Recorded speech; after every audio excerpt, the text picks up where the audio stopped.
கடந்த 2014 ஒரு ஆக்டராக கோயம்புத்தூருக்கு நரேந்திர மோடி அவர்கள் வரும்போது அவரும் பிரதமர் கிடையாது, இவரும் முதல்வர் கிடையாது, எந்த அரசியல் பின்னணியும் கிடையாது. அப்போ ஒரு உச்சபட்ச நடிகராக விஜய் அவர்கள் நரேந்திர மோடியை சந்திச்சிருந்தார். கிட்டத்தட்ட ஒரு 12 ஆண்டுகளுக்கு அப்புறமா எக்ஸாக்டாக இப்போ பார்த்தீங்கன்னா ஒரு முதல்வராக விஜய் அவர்கள் பிரதமர் மோடி அவர்களை சந்தித்து பேசியிருக்காரு. எப்போவுமே ஒரு முதல்வர் பிரதமரை சந்திக்கிறார் அப்படின்னா சந்தித்து முடித்த உடனே என்னென்ன விஷயங்கள் உள்ளே பேசப்பட்டது, என்னென்ன கோரிக்கைகள் கொடுக்கப்பட்டது அப்படிங்கிற விஷயத்த கண்டிப்பாக வெளியில் ஒரு ப்ரெஸ் மீட் கொடுப்பாங்க. ஸோ ப்ரெஸ் பீப்புள் அதுக்காக வெயிட் பண்ணிகிட்டு இருந்தாங்க. ஆனால் வழக்கம் போல் சிஎம் விஜய் அவர்கள் வெளியே வரும்போதே அவங்களுக்கு ஒரு வணக்கத்தை சொல்லிவிட்டு நான் கிளம்புறேன்னு சொல்லிட்டு கிளம்பிட்டார். 2 மாதத்துக்கு முன்னாடி சிபிஐ விசாரணைக்காக சிஎம் விஜய் அவர்கள் அங்கே போயிருந்தார். அப்போ போயிட்டு வெளியே வரும்போது அந்த கார் மேலே நின்று ரொம்ப சந்தோஷமாக டாடா காடியில் வந்ததை பார்த்தோம். அதற்கப்புறமா முதல்வர் விஜய் அவர்களாக இன்றைக்கி டெல்லியில் முதல் முறையாக பயணம் மேற்கொண்டு இன்றைக்கி முக்கியமான சந்திப்புகளை நிகழ்த்தியிருக்காரு. தாவேகா இந்திய அளவில் ஒரு முக்கியமான கட்சியாக மாறி இருக்குது.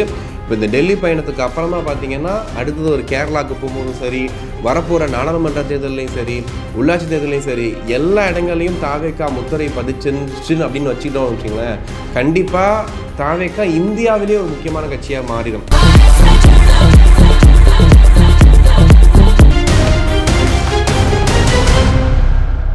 உலகெங்கும் வாழும் தமிழ் நெஞ்சங்களுக்கு கிறிஸ்டியின் அன்பு வணக்கம். இன்னைக்கு தமிழ்நாடு அரசியலில் பரபரப்பாக 2 முக்கிய சம்பவங்கள் நடந்திருக்கு. அதில் ஒரு காமெடி சம்பவம் நடந்திருக்கு. நான் அதை பின்னாடி சொல்கிறேன். முதல் முக்கிய சம்பவம் பார்த்திங்கன்னா சிஎம் விஜய் அவர்கள் பிரதமர் மோடியோடு சந்திப்பு அப்படிங்கிறது ஒரு முக்கிய நிகழ்வாக பார்க்கப்பட்டது. ஏன்னா ஜெயிச்சதுக்கு அப்புறமா இப்போ சிஎம் முதல்வர் அவர்களாக போய் அங்கே சந்திக்கிறார் விஜய் அவர்கள். கிட்டத்தட்ட ஒரு 12 ஆண்டுகளுக்கு முன்னாடி நடந்த விஷயம். கடந்த 2014 ஒரு ஆக்டராக கோயம்புத்தூருக்கு நரேந்திர மோடி அவர்கள் வரும்போது அவரும் பிரதமர் கிடையாது, இவரும் முதல்வர் கிடையாது, எந்த அரசியல் பின்னணியும் கிடையாது. அப்போ ஒரு உச்சபட்ச நடிகராக விஜய் அவர்கள் நரேந்திர மோடியை சந்திச்சிருந்தார். கிட்டத்தட்ட ஒரு 12 ஆண்டுகளுக்கு அப்புறமா எக்ஸாக்டாக இப்போ பார்த்திங்கன்னா ஒரு முதல்வராக விஜய் அவர்கள் பிரதமர் மோடி அவர்களை சந்தித்து பேசியிருக்காரு. எப்போவுமே பிரதமர் அவர்களை ஒரு மாநில முதல்வர் சந்திக்கிறார் அப்படின்னா ஒரு 30 to 40 மினிட்ஸ் பேசுவாங்க.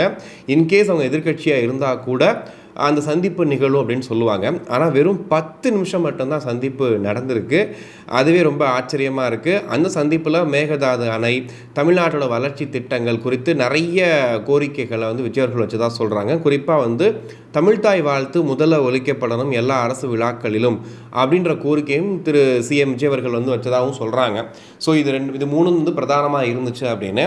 இதையும் தாண்டி ரொம்ப வித்தியாசமாக நடந்த விஷயம் என்ன அப்படின்னா, எப்போவுமே ஒரு முதல்வர் பிரதமரை சந்திக்கிறார் அப்படின்னா சந்தித்து முடித்த உடனே என்னென்ன விஷயங்கள் உள்ளே பேசப்பட்டது, என்னென்ன கோரிக்கைகள் கொடுக்கப்பட்டது அப்படிங்கிற விஷயத்த கண்டிப்பாக வெளியில் ஒரு ப்ரெஸ் மீட் கொடுப்பாங்க. ஸோ ப்ரெஸ் பீப்புள் அதுக்காக வெயிட் பண்ணிகிட்டு இருந்தாங்க. ஆனால் வழக்கம் போல் சிஎம் விஜய் அவர்கள் வெளியே வரும்போதே அவங்களுக்கு ஒரு வணக்கத்தை சொல்லிவிட்டு நான் கிளம்புறேன்னு சொல்லிட்டு கிளம்பிட்டார். எப்போவுமே மீடியா ப்ரெஸ் மீட் அப்படின்னும் போது முதல்வர் விஜய் அவர்கள் அதை அவாய்ட் பண்ணிட்டு தான் இருக்கார். பட் இது ஒரு சம்பிரதாயமாக பார்க்கப்பட்ட ஒரு விஷயம். பட் இதுலேயுமே சிஎம் விஜய் அவர்கள் தலையிடாமல் இல்லை பரவாயில்ல நான் கிளம்புறேன் அப்படின்ற மாதிரி சொல்லிட்டு வந்துட்டார். ஸோ இத்தனை ஆண்டுகளுக்கு அப்புறமா இன்றைக்கி பிரதமர் மோடி அவர்களை விஜய் அவர்கள் சந்தித்தது ஒரு முக்கிய நிகழ்வாக பார்க்கப்படுது. ஏன்னா இப்போ மாநிலத்துக்கு தேவையான நிதியாக இருக்கட்டும், இன்றைக்கி மாநிலம் ரன்னாகக்கூடிய ஒவ்வொரு விஷயங்கள்லையுமே கண்டிப்பாக மத்திய அரசோட சில விஷயங்கள் தேவைப்படும். அதுக்கு ஒரு மரியாதை நிமித்தமாக சந்திக்க வேண்டியது அவசியம்தான். இதை தாண்டி நிறைய பிரச்சனைகள், சிக்கல்கள் இனிமேல் தான் இருக்க போகுது. ஸோ அதுக்காகவும் போய் சந்திச்சே ஆகணும். ஸோ அதையும் மனசில் நிலைத்து வச்சுக்கணும். இதோடு சேர்த்து உள்துறை அமைச்சரான அமித்ஷாவை சந்திக்கிறதா ஒரு பிளான் இருந்துச்சு. எனக்கு தெரிஞ்சு 6:25 அப்படின்னு சொன்னாங்க. இப்போ பேசிகிட்டு இருக்க டைமில் அவங்க சந்திப்பு நிகழ்ந்திருக்கணும் அப்படிங்கிற மாதிரி இருந்துச்சு. பட் அந்த சந்திப்பு ரத்தாயிருக்கு. அதற்கப்புறமா நிதியமைச்சரான நிர்மலா சீதாராமனை இப்போ நேரடியாக சந்திச்சிட்ருக்காரு. நம்ம பேசிகிட்டு இருக்க டைமில் சந்தித்து அவங்கக்கிட்டையும் ஒரு வாழ்த்து பெற்றுட்டு அவங்கள்ட்டையும் மரியாதை நிமித்தமாக சந்திப்பு போயிட்டுருக்கு. சில கோரிக்கைகளும் வைக்கப்பட்டதாகவும் சொல்கிறாங்க. முக்கியமாக இந்த பிஎன்ஸ்டி, இந்த கல்வி திட்டங்கள் விஷயங்கள்லாம் இருக்குது இல்லையா, இது குறித்தும் நிறைய விஷயங்களை பேசுவாங்க அப்படின்ற எதிர்பார்ப்பு இருக்குது. இதை தாண்டி நாளைக்கு சோனியா காந்தி மற்றும் ராகுல் காந்தியை விஜய் அவர்கள் சந்திக்கிறாரு. இதுபோக கம்யூனிஸ்ட் தலைவர்களையும் விஜய் அவர்கள் சந்திக்கிறாரு அப்படிங்கிற செய்தியும் பார்க்குறோம். ஸோ ஒட்டுமொத்தமாக போய் டெல்லி டெல்லியில் போயிட்டு சந்திப்பை நிகழ்த்திட்டு வராரு. ஒரு 2 மாதம் இருக்கும். 2 மாதத்துக்கு முன்னாடி சிபிஐ விசாரணைக்காக சிஎம் விஜய் அவர்கள் அங்கே போயிருந்தார். அப்போ போயிட்டு வெளியே வரும்போது அந்த கார் மேலே நின்று ரொம்ப சந்தோஷமாக வந்து டாடா காட்டிட்டு வந்ததை பார்த்தோம். அதற்கப்புறமா முதல்வர் விஜய் அவர்களாக இன்றைக்கி வந்து டெல்லியில் முதல் முறையாக வந்து பயணம் மேற்கொண்டு இன்றைக்கி முக்கியமான சந்திப்புகளை நிகழ்த்தியிருக்காரு. இந்த சந்திப்புகள் அங்கே நிகழ்ந்துகிட்டு இருக்கும் போதே பார்த்தீங்கன்னா இங்கே இன்னொரு பெரிய சம்பவம் நடந்துக்கிட்டு இருந்துச்சு. ஸோ இந்த சந்திப்போட பின்னணி இந்த விஷயங்கள்லாம் வச்சு நிறைய பேசிகிட்டு இருக்காங்க. ராகுல் காந்தியை சந்திக்காதது ஏன் இன்னைக்கு சந்திக்கல நாளைக்கு சந்திக்கிறாரு அப்படி இப்படி நிறைய விஷயங்களை சொல்லிட்டு இருந்தாங்க. இன்னொரு பக்கம் பார்த்தீங்கன்னா ஏன் வந்து அமித்ஷா சந்திக்கலை அப்படிங்கிறதும் ஓடிக்கிட்டு இருக்குது. ஏன் சந்திக்காமல் வந்தார், ஏதோ ஒரு விஷயம் இருக்குது, ஏதோ பிரச்சனை இருக்குது அப்படிங்கிற மாதிரிலாம் இருந்துச்சு. இன்னொன்று முன்னாள் முதல்வர் மு.க. ஸ்டாலின் எப்படி உட்காந்து பிரதமர் மோடிகிட்ட பேசினார், இப்போ இருக்கக்கூடிய சிஎம் விஜய் அவர் எப்படி உட்காந்து பேசினார், கம்பேர் பண்ணி பாருங்கன்னு அந்த கம்பேரிஷன் வேறு வந்துட்டு எக்ஸ் வலைதளங்களில் பயங்கர வைரலாக போயிட்டுருக்கு. ஸோ இதெல்லாம் ஒரு பக்கம் வந்து போயிட்டு இருந்தாலும் இப்போ பாஜக ரொம்ப ஹாப்பியாக இருக்காங்கன்ற மட்டும் தெளிவாக தெரியுது. ஏன்னா கிறிஸ்டி இவர் வந்து காங்கிரஸோட கூட்டணி வச்சுட்ருக்காரு, 5 எம்எல்ஏக்கள் வச்சுட்ருக்காரு, நாளைக்கு ராகுல் காந்தி வரை சந்திக்க போகிறாரு. இதில் எப்படி பாஜக ஹாப்பியாக இருக்கும்னு எடுத்துக்கலாம் அப்படின்னு கேட்டிங்கன்னா, இப்போதைக்கு புதிய எதிரின்னு பார்க்கும்போது பார்த்தீங்கன்னா தாவேகாவை சொல்லலாம். கண்டிப்பாக வந்து டிவிக்கே பாஜகவோட எதிர்ப்பு அரசியலை தான் கையில் எடுத்துருக்கிறாங்கன்றது தெளிவாக தெரியுது. பட் இருந்தாலும் திமுக அப்படிங்கிற கட்சி பாஜக எதிர்ப்பை மட்டுமே வச்சுக்கிட்டு தமிழ்நாட்டில் ரொம்ப காலமாக அதை பற்றி மட்டுமே பேசிகிட்டு இருந்தாங்க. எங்களுக்கு ஓட்டு போடலைன்னா பாஜக உள்ளே வந்துடும், அவங்களுக்கு கண்டிப்பாக வந்து அந்த பயம் இருக்கும்னு நினைக்கிறேன்னு சொல்லியே பயங்காட்டியே வந்து ஓட்டு வாங்கிட்டு இருந்தாங்க. பட் இப்போ என்ன ஆயிருக்கு அப்படின்னா காங்கிரஸ் அவங்கக்கிட்ட இருந்து வெளியில் வந்துருச்சு. இப்போ விசிகா, கம்யூனிஸ்ட் எல்லாருமே வெளியே வந்து நிற்கிறனால திமுக தனித்து விடப்பட்டு இருக்கிறது. அப்போ ஆப்வியஸ்லி வந்து பாஜகவுக்கு ரொம்ப ஹாப்பியாக தான் இருப்பாங்க. ஏன்னா இவ்வளவு நாட்கள் வந்து ஒரு பெரிய எதிரியாக பார்த்த அந்த திமுகன்ற கட்சி தனித்து விடப்பட்டது அப்படின்னா கண்டிப்பாக வந்து புதிய எதிரியான விஜய் அவர்களை எப்போ வேணாலும் சந்திச்சுக்கலாம். அடுத்து டிவிக்கே அடுத்து அவங்களும் பண்ண தான் செய்வாங்க. அந்த 5 எம்எல்ஏக்களை வந்து எப்படி உருவுறது, காங்கிரஸ் எப்படி வெளியே கொண்டு வர்றது அப்படின்ற வேலைகளையும் பண்ண தான் செய்வாங்க. ஏன்னா பாஜக இதுவரைக்கும் வந்து டிவிக்கு அரசை வந்து எந்த விதத்துலையும் வந்து டிஸ்டர்ப் பண்ணலை அப்படிங்கிற மாதிரி தான் இப்போ வரைக்கும் இருக்குது. திமுக ஆரம்பிச்சிட்டாங்க, 12 நாள்லேயே வந்து ஆரம்பிச்சிட்டாங்க, இஷ்டத்துக்கு வந்து பேச ஆரம்பிச்சிட்டாங்க. பட் ஆனால் அங்கேருந்து வந்து எந்த ஒரு இதுவுமே வந்து வரல. ஸோ அது வந்து பொறுத்து இருந்தால் பார்க்கணும். ஏன்னா அந்த 5 எம்எல்ஏக்களை வச்சு தான் ஃபஸ்ட்டு கேம் ஆடுவாங்கன்ற மாதிரி இருக்குது. அமித்ஷா வேறு இன்றைக்கி சந்திக்கலை. ஸோ அதுக்கு பின்னாடி இருக்கக்கூடிய விஷயங்களையும் வந்து யோசிக்கிற மாதிரி தான் இருக்குது. இந்த சமயத்தில் பார்த்திங்கன்னா அங்கே ஒரு சம்பவம் நடக்குதா, இங்கே தமிழ்நாட்டில் ஒரு அதிசயம் நிகழ்ந்து இருக்கிறது. இது அதிசயம்னு சொல்கிறதா ஆச்சரியம்னு சொல்கிறதான்னு தெரியல, இல்லை ஆஸ் யூஷுவல் இது வந்து நடக்கிறதானே அப்படிங்கிற மாதிரி சொல்கிறதான்னு தெரியல. அதிமுக அனைத்து இந்திய அண்ணா திராவிட முன்னேற்ற கழகம் மீண்டும் இணைந்தது. எப்படி இணைந்தது அப்படின்னு கேட்டிங்க அப்படின்னா ஒன்றும் கிடையாது. எப்படி வந்து டிடிவி தினகரன் வந்து திரும்ப வந்து என்டிஏ கூட்டணியில் சேரும்போது எடப்பாடி அவர்களும் டிடிவி என்ன சொல்லிக்கிட்டாங்க, ஏங்க இது பங்காளி சண்டைங்க, நாங்கள் அடிச்சுப்போம் பிடிச்சிப்போம், இதெல்லாம் பெரிய விஷயமா அப்படின்னு சொன்னாங்க இல்லையா. ஸோ அந்த மாதிரி இன்றைக்கி என்ன ஆச்சு அப்படின்னா கடந்த ஒரு வார காலமாக எனக்கு தெரிஞ்சு ஒரு 20 நாளாக இந்த பிரச்சனை இது போயிட்டுருக்கு. பட் இருந்தாலும் இந்த ஒரு வார காலமாக உச்சத்துக்கு போச்சு. என்னென்னா டக்குன்னு பார்த்தா ஒரு 4 எம்எல்ஏக்கள் வந்து ராஜினாமா பண்ணுறாங்க, தாவேகா கூட போய் இணையிறாங்க, எடப்பாடி அவர்கள் என்ன பண்ணுறதுன்னே தெரியாமல் முழிச்சிட்ருக்காருன்னு சொல்கிறாங்க. ஒரு பக்கம் சிவி சண்முகம், எஸ்பி வேலுமணி டீம் என்ன பண்ணுறதுன்னு தெரியாமல் யோசிச்சுட்ருக்காங்கன்னு சொன்னாங்க. இதெல்லாம் ஓடிக்கிட்டு இருந்துச்சு. பட் இன்றைக்கி எல்லா காட்சிகளும் மாறி என்ன ஆச்சு அப்படின்னா எஸ்பி வேலுமணி இருக்கார் இல்லையா, அவருடைய ஆதரவு எம்எல்ஏக்கள் இருக்காங்கல்ல, இவங்க அப்படியே கொத்தா போய் நீ சபாநாயகரை சந்திக்கிறாங்க. எடப்பாடி ரொம்ப நல்ல மனுஷன், அவர் தான் எங்கள் பொதுச் செயலாளர் அப்படின்னு சொல்லி கவிதை கூட சொன்ன, கவிதை நான் மறந்துட்டேன், ஒரு அழகான கவிதை சொல்லியிருந்தார். இந்த மாதிரி எங்களுக்குள்ள 1000 பிரச்சனை இருக்கும், எங்களுக்கு வந்து ஒரு எதிரி அரசியல்லாம் ஒன்றும் கிடையாது, சின்ன ஒரு மனஸ்தாபம் தான் இருந்துச்சு, மற்றபடி ஒன்றும் கிடையாதுன்னு சொல்லிட்டு இப்போ எஸ்பி வேலுமணி அப்படியே பல்ட்டி அடித்து திரும்ப எடப்பாடி பழனிசாமி அவர்கள்ட்டே போயிட்டார், மன்னிப்பு கடிதமும் கொடுத்துட்டார். எனக்கு என்னென்னா இப்போ எடப்பாடி பழனிசாமியோட மைண்ட் செட் என்னவா இருக்கும், வந்திருப்பாங்க உள்ளே வராங்களா, உள்ளே வந்து பார்க்க வராங்கன்னா என்ன மாப்பிள்ள அமைச்சர் அப்படி இப்படின்னு போனீங்க, என்ன ஆச்சு ஒன்றும் இல்லையா அப்படின்னு கண்டிப்பாக வாயில் கேட்கலான்னு மனசில் ஓடி இருக்கோம். டே உங்களை கஷ்டப்பட்டு வந்துட்டு ஒரு கட்சி ஆரம்பித்து அந்த கட்சியில் வந்து உங்களுக்கு பதவி கொடுத்து அந்த 2 லெஜண்ட்ஸும் வந்து இன்றைக்கி இறந்து போனதுக்கப்புறம் இந்த கட்சியை கட்டி காப்பாற்றி இத்தனை வருஷமாக கொண்டு வந்துட்டுருக்கோம். அசால்ட்டாக கட்சியை உதறி தள்ளிட்டு நீங்கள் பாட்டு போனீங்க, அமைச்சர் பதவி கொடுத்துட்டாங்களா அப்படின்னு ஒரு நக்கல் பேச்சு இருந்திருக்கலாம். பட் இருந்தாலுமே பார்த்தீங்கன்னா ஓகே வாங்க என்ன பண்ணுறது, இப்போ கட்சியை காப்பாற்றி ஆகணும், மீட்டெடுத்து ஆகணுன்ற மாதிரி ஒரு முடிவோடு இருக்கும்போது கடைசியில் யார் வெற்றி பெற்றதுன்னு கேட்டால் இபிஎஸ் அவரோட கை ஓங்கி விட்டது. இபிஎஸ் தான் வெற்றி பெற்றார் அப்படின்னு எடுத்துக்கலாம். ஏன்னா இன்றைக்கி வந்து சிவி சண்முகம் மட்டும் என்ன பண்ணுறதுன்னு அவருக்கு தெரியல.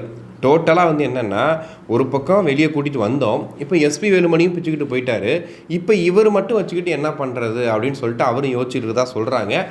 அவர் அடுத்த கட்டமாக வந்து ராஜினாமா அந்த முடிவில் தான் சிவி சண்முகம் இருக்கிறதாகவும் வந்து பேசப்படுது. அப்போ ராஜினாமா பண்ணிவிட்டு தாவேக்காக்குள்ளே இணைஞ்சிட்டாரு அப்படின்னா, ஏன்னா அவரோட எதிர்கால அரசியலை பற்றி யோசிக்கணும். அவர் கண்டிப்பாக எடப்பாடி பழனிசாமி கீழே ஒர்க் பண்ணுறதா இல்லைன்றது ரொம்ப தெளிவாக தெரியுது, ஒரு பேச்சுகள்லேயே தெரியுது.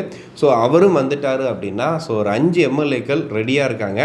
இப்போ இந்த இடைத்தேர்தல் வரும் இல்லையா, இந்த இடைத்தேர்தல் வரும்போது இப்போ தாவேக்கா சார்பில் அவங்களே நின்னாலும் சரி, இல்லை மற்றவங்களை நிப்பாட்டினாலும் சரி, இன்னொரு 5 எம்எல்ஏ கிடச்சிருவாங்க. ஏன்னா யோசிச்சு பாருங்களேன், திருமாவளவர்கள் இன்றைக்கி தான் சொல்கிறாரு, இந்த மாதிரி வந்து நாங்கள் கண்டிப்பாக இந்த டிவிகே அரசை கவிழ்க்க மாட்டோம், நீங்கள் பயப்படாமல் ஆட்சி பண்ணுங்கள் சிஎம் சார்னு சொல்லிட்டு இன்றைக்கி திருமாவளவர்கள் சொல்கிறாரு. பட் இது ஏன் இப்போ சொல்கிறாருன்றதுக்கு ஒரு கண்டிப்பாக நமக்கு ஒரு யோசனை இருக்க தான் செய்யணும். ஏன்னா இங்கே வந்து இவர் அதிமுக எம்எல்ஏக்களை உள்ளே கொண்டு வரும்போது, அவங்க ராஜினாமா பண்ணிவிட்டு தாவேக்காக்குள்ளே இணையும் போது திருமாவளவர்கள் அப்பயுமே ஒரு இதை சொன்னார், அறிவுரையாக சொல்லியிருந்தார், இந்த மாதிரி தாவேக்காக்குள்ளே அதிமுக வர்றது அவ்வளோ நல்லது கிடையாது, கொஞ்சம் பார்த்து பண்ணுங்க சிஎம் சார்னு ஒரு இதை சொல்லியிருந்தார். ஒரு என்ன சொல்கிறது, ஒரு இதாக சொல்லியிருந்தார், ஒரு இக்கு வச்சு சொல்லியிருந்தார்.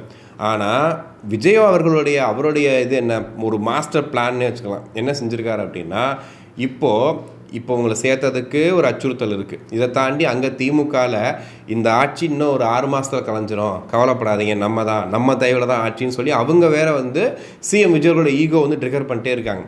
அப்போ இந்த 5 பேரை வச்சுக்கிட்டே நம்ம ஆட்சியை ஓட்டிடலான்ற மாதிரி இருந்துச்சுன்னா நாளைக்கு காங்கிரஸும் கேள்வி கேட்க ஆரம்பிச்சிடும். நாளைக்கு காங்கிரஸ் பண்ணுற எல்லாத்துக்கும் அவங்களும் வந்துட்டு என்ன நீங்கள் அப்படின்ற மாதிரி கேட்க ஆரம்பிச்சிடுவாங்க.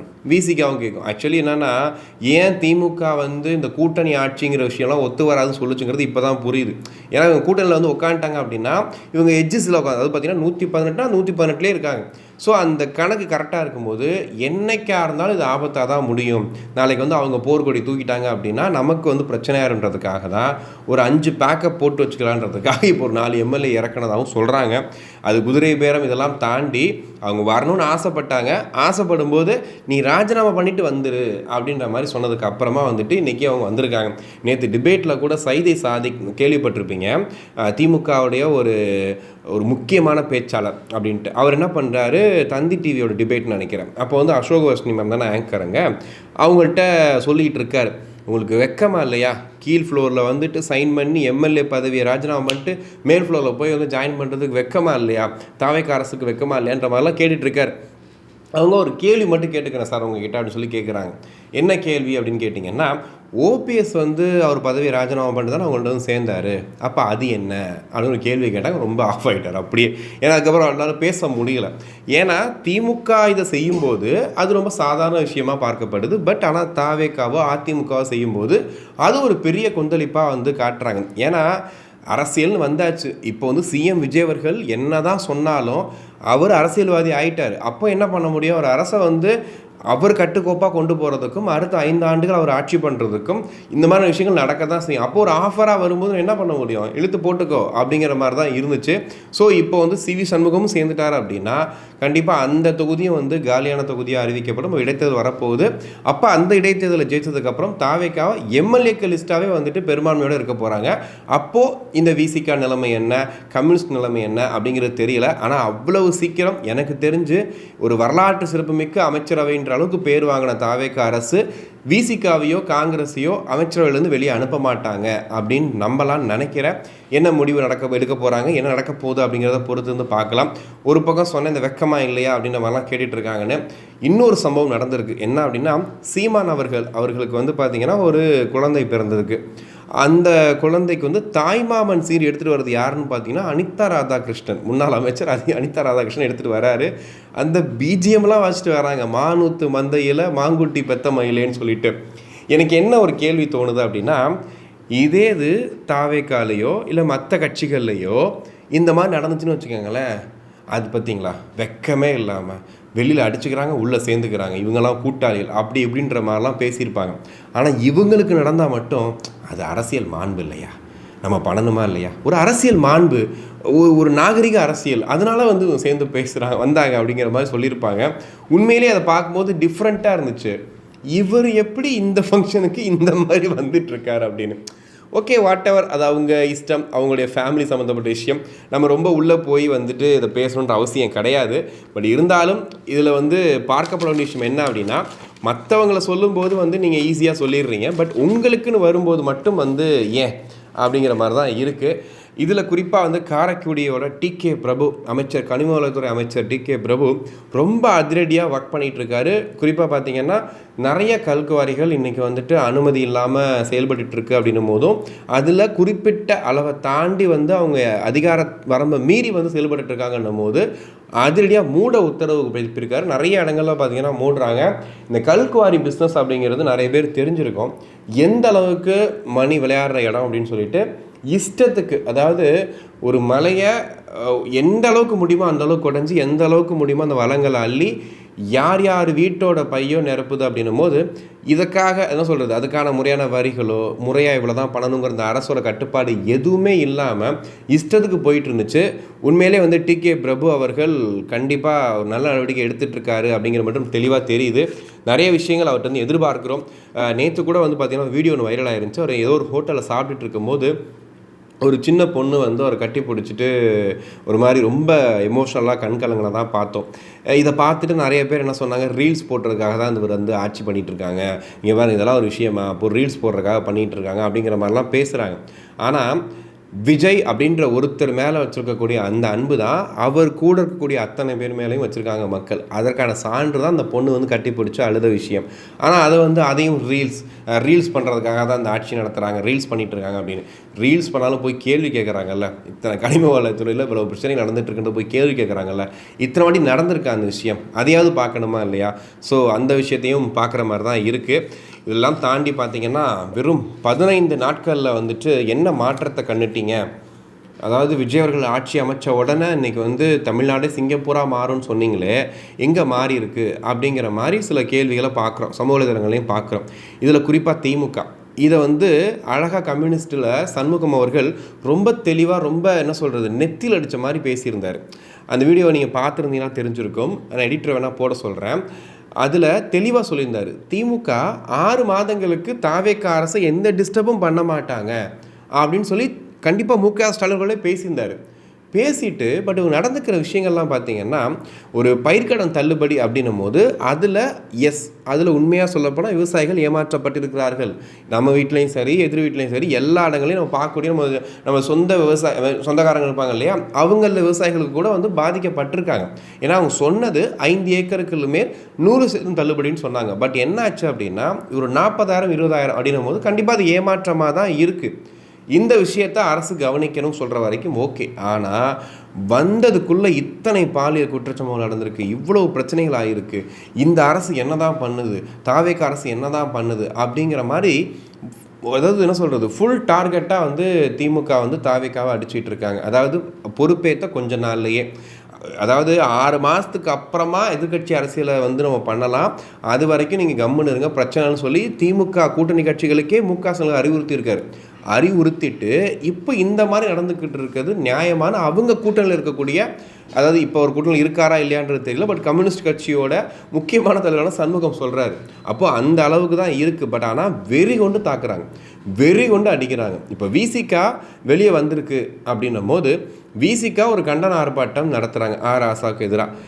எங்கேருந்து வந்தாங்கன்னே தெரியல, திமுக குண்டர்கள், அவங்க குண்டர்கள் தான் சொல்லணும், அவ்வளோ மூர்க்கத்தனமான தாக்குதல்.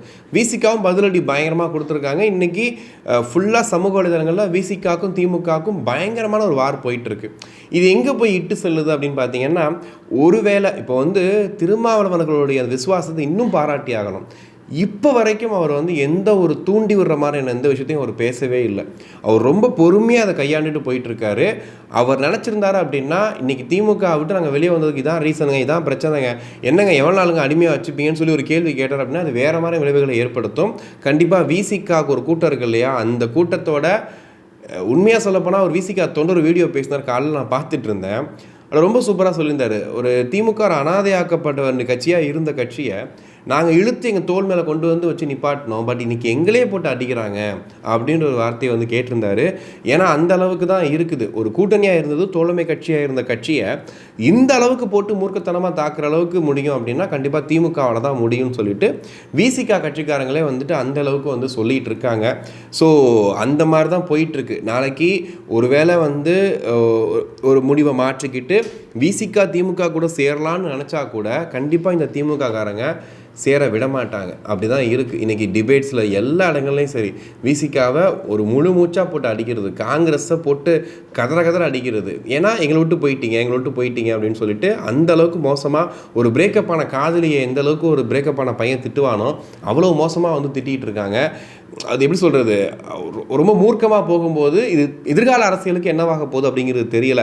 ஆனால் திமுக பாஜக எப்படி நினைக்குதோ அதே மாதிரி தனித்து விடப்பட்டது அப்படிங்கிற இடத்துல தான் இருக்குது. இன்றைக்கி இபிஎஸ் ஒரு பக்கம் வந்து அதிமுக ஒன்றிணைக்கான வேலைகளை பார்க்க ஆரம்பிச்சிட்டாரு. ஓரளவுக்கு அந்த கட்சி வந்து ஃபார்ம் ஆனாலே போதும். அதுக்கப்புறம் இருக்கக்கூடிய முடிவுகள் என்ன நடக்க போகுது அப்படிங்கிறத பொறுத்திருந்து பார்க்கலாம். தாவேகா இந்திய அளவில் ஒரு முக்கியமான கட்சியாக மாறி இருக்குது. இப்போ இந்த டெல்லி பயணத்துக்கு அப்புறமா பார்த்தீங்கன்னா அடுத்தது ஒரு கேரளாவுக்கு போகும்போதும் சரி, வரப்போகிற நாடாளுமன்ற தேர்தலையும் சரி, உள்ளாட்சி தேர்தலையும் சரி, எல்லா இடங்களையும் தாவேகா முத்திரை பதிச்சுன்னு அப்படின்னு வச்சுக்கிட்டோம் வச்சுங்களேன், கண்டிப்பாக தாவேகா இந்தியாவிலே ஒரு முக்கியமான கட்சியாக மாறிடும். அப்போது திமுக அப்படிங்கிற ஒரு கட்சியோட இப்போ தனித்து அவங்க வந்து வர்றாங்க அப்படின்னும் போது அவங்க எந்த அளவுக்கு ஜெயிப்பாங்க, எந்த அளவுக்கு பண்ணுவாங்க அப்படிங்கிறத தெரியல. பட் இருந்தாலும் நிலைமை இந்த மாதிரி தான் இருக்குங்கிறத சொல்கிறேன். இதில் வந்து இந்த அருண் ஐபிஎஸ் அவர்களை வந்து நியமித்ததுக்கு பல தரப்பில் இருந்து கண்டனங்கள் வந்துச்சு. நிறைய இடங்களில் வந்துட்டு தாவேகா தொண்டர்களும் சரி, அரசியல் விமர்சகர்களும் சரி, இவங்க வந்து தாவேகா ஆட்சி சமயத்தில் அருண் ஐபிஎஸ் மேலே அவ்வளோ குற்றச்சாட்டுகள் வச்சாங்க. பட் திரும்ப அவரே வந்து இங்கே வச்சுருக்காங்களே, இது என்ன ஸ்டாட்டிஸ்டிக்காக இருக்குன்ற மாதிரிலாம் பேசினாங்க. அப்போ பார்த்தீங்கன்னா ஒரு சின்னதாக வரலாறுல கொஞ்சம் ஃப்ளாஷ்பேக் போயிட்டு வருவோம்.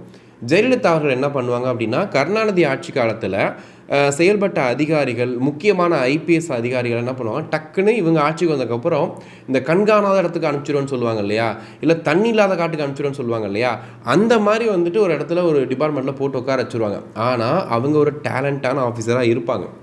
இருந்துமே அவங்கள தூக்கி கொண்டு போய் அங்கே உட்கார வச்சுருவாங்க.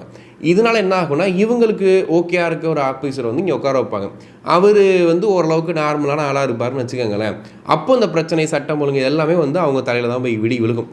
அப்படி பார்க்கும்போது அருண் ஐபிஎஸ் அவங்க ஆட்சி காலத்தில் இவ்வளோ சிக்கல்கள், இது அவர் மேலே ஏகப்பட்ட குற்றச்சாட்டுகள், திமுக ஆதரவாக செயல்பட எல்லாமே இருந்தாலுமே அவர் அந்த டைமில் ஆளக்கூடிய கட்சிக்கு கெட்ட பேர் வர வைக்காத அளவுக்கு வேலை பார்ப்பார் அப்படிங்கிற ஒரு உத்தரவாதத்தை அருண் ஐபிஎஸ் கொடுத்ததுனால மட்டும்தான் சிஎம் விஜய் அவர்கள் அவருக்கு லஞ்ச ஒழிப்புத்துறையை கொடுத்துருக்காரு அப்படின்ற மாதிரி சொல்லிகிட்டு இருக்காங்க. இதற்கு முன்னாடி பண்ண தவறுகளை பண்ணாமல் இந்த முள்ளால் இருக்குன்னு சொல்லுவாங்கல்ல, அந்த மாதிரி அருண் ஐபிஎஸ் அவர்களை வச்சு நிறைய குற்றச்சம்பவங்களை பிடிக்க முடியும். குறிப்பாக திமுகவில் இருக்கக்கூடிய பல கலைகளை பிடுங்க முடியும் அப்படிங்கிறதுக்காக மட்டும்தான் சிஎம் விஜய் அவர்கள் இந்த முடிவை எடுத்ததாகவும் சொல்லப்படுது. பட் இருந்தாலும் இப்போ வந்து ஒரு ஜோதிட நியமனம் பண்ணும்போது வந்த எதிர்ப்புக்காக வந்து அதை பேக் அடித்தாங்க சிஎம் விஜய் அப்படிங்கிற மாதிரிலாம் சொல்லியிருந்தாங்க. பட் இந்த விஷயத்தை பொறுத்த வரைக்கும் அந்த முடிவை எடுக்காமல் அவர் வந்து முன்னோக்கி போகிறதுக்கு காரணம் இதுவாக இருக்கலாம் அப்படின்ற மாதிரி சொல்லிட்டு இருக்காங்க. இன்றைக்கி அன்புமணி ராமதாஸ் கூட ஒரு கடும் எதிர்ப்பை தெரிவிச்சிருந்தார். இந்த மாதிரி நீங்கள் பண்ணால் அது என்னவா இருக்கும், அது எப்படி நியாயமாக இருக்கும், கொஞ்சம் யோசிங்க சிஎம் சார்ன்ற மாதிரிலாம் பேசி வச்சுருக்காரு. பட் இருந்தாலும் இது வந்து சிஎம் விஜய் அவர்கள் என்ன முடிவெடுத்திருக்காரு, எந்த அளவுக்கு இதுக்கு பின்னாடி என்ன பண்ணலாம், ஏது பண்ணலாம், ஒரு பிளான் இருக்கா அப்படிங்கிறது தெரில. எல்லாமே சினிமா பார்க்குற மாதிரி தான் இருக்குது. ஸோ அதுக்கு பின்னாடி என்ன ஸ்க்ரீன் பிளே இருக்குது, என்ன பண்ணி வச்சுருக்காங்க அப்படிங்கிறத பொறுத்து இருந்து பார்க்கலாம். ஸோ நீங்கள் என்ன நினைக்கிறீங்க, இந்த வீடியோ பார்க்கும்போது என்ன தோணுது? ஏன்னா அதிமுக இன்னைக்கு அதிமுக பிளவுன்னோம், அப்புறம் அதிமுக சேர்ந்து சொன்னோம், அப்புறம் அதிமுக மூன்றா பிளந்ததுன்னு சொன்னோம், இப்போ வந்து சேர்ந்துட்டாங்கன்னு சொன்னோம். சிவி சண்முகம் என்ன முடிவெடுக்க போகிறாருன்னு தெரியல. ஸோ இது ஒரு பெரிய ஒரு இடியாப்ப சிக்கல் ஓரளவுக்கு தீர்ந்துருச்சு அப்படிங்கிற மாதிரி இருக்குது. இன்றைக்கி சிஎம் அவர்கள் பிஎம்ஓ போய் சந்திச்சிருக்கிறாரு. ஒரு வரலாற்று சிறப்புமிக்க சந்திப்பு அப்படிங்கிற மாதிரிலாம் வந்து பேசிகிட்டு இருக்கும்போது வெறும் 10 நிமிடம் தான் பேசியிருக்காங்க. செய்தியாளர் சந்திப்பையும் வந்து சிஎம் விஜய் நிகழ்த்தலை. அதற்கு காரணம் என்னவா இருக்கும் அப்படின்னு நீங்கள் நினைக்கிறீங்க, அதையும் சொல்லுங்கள். இன்னொரு பக்கம் வந்து இந்த அருண் ஐபிஎஸ் நியமனம், அதுக்கு வந்து விஜய் அவர்கள் என்ன வியூகம் வச்சுருப்பார் அப்படின்னு நீங்கள் நினைக்கிறீங்க அப்படிங்கிறதையும் வந்துட்டு கண்டிப்பாக கமெண்ட்ஸில் சொல்லுங்கள். மீண்டும் நாளை இன்னொரு வீடியோவில் சந்திப்போம். நன்றி.